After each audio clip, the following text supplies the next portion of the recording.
こちらもね、行きました。ドドン。はい。ジムにも行ってみました。もちろんね、ジムにも行ってみましたよ。高い入会金払って行ってみました。このジムに行ってた時代はですね、正社員の頃でしたので、船長は、シフト制のお仕事で、土日はお仕事だったので、平日の昼間とかに行ってたんですけど、田舎だったので、田舎のね、平日はね、もうジムもね、おじいちゃんおばあちゃんだらけ。もうおじいちゃんおばあちゃんの巣窟。そんな中でね、船長はね、おじいちゃんおばあちゃんと一緒にね、水泳でね、一緒に泳ぎながらね、よくマウント取ってました、おじいちゃんおばあちゃんに。あんたすごいね、あんた早いね、泳ぐのあんた早いね、つってね、船長はね、水泳部にかつて入ったけどもね、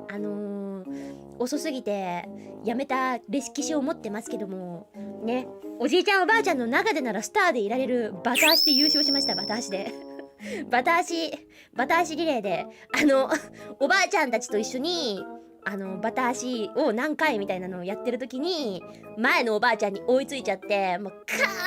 おばあちゃんに追いついちゃうわ抜かしちゃうわつって前のおばあちゃんが、もう、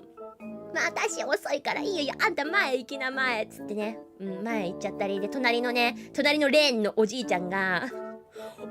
あんた早いのよしわしと勝負じゃみたいな感じで言って声をかけてくれたり、ね、おじいちゃんとね、対マンで勝負したりもしましたね。懐かしい。敗北を知りてえよ、負けてみたかったみたいな感じで、船長に言ってたジムは機械の使用とかは自由で、それ以外のなんだろう、ヨガとか、なんだったっけ、なんだっけ、エクササイ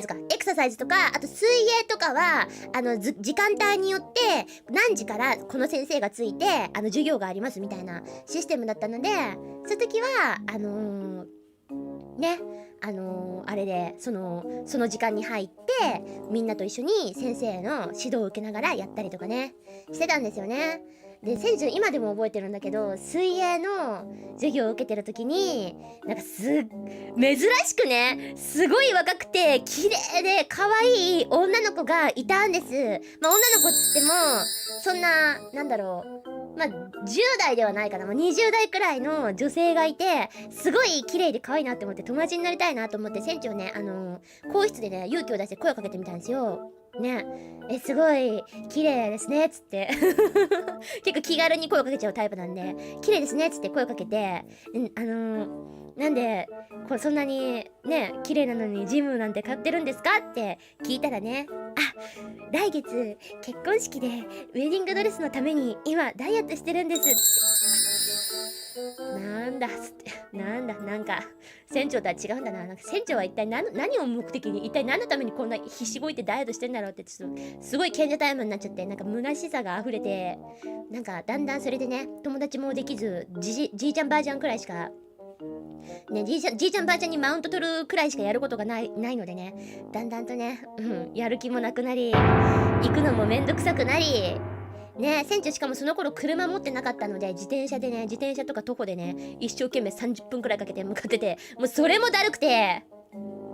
ね、東京みたいに電車に乗って徒歩何分とかそういう次元じゃないんで、田舎のジムともなれば電車なんて通ってないんで、普通に徒歩か自転車か車で行くしかなくて、普通みんな車で行ってるところ、船長はね自転車で一生懸命ねチャリチャリね向かってね、しかも船長ね自転車もねなんだっけな、いつだっけ、結構昔の春ぐらいになんか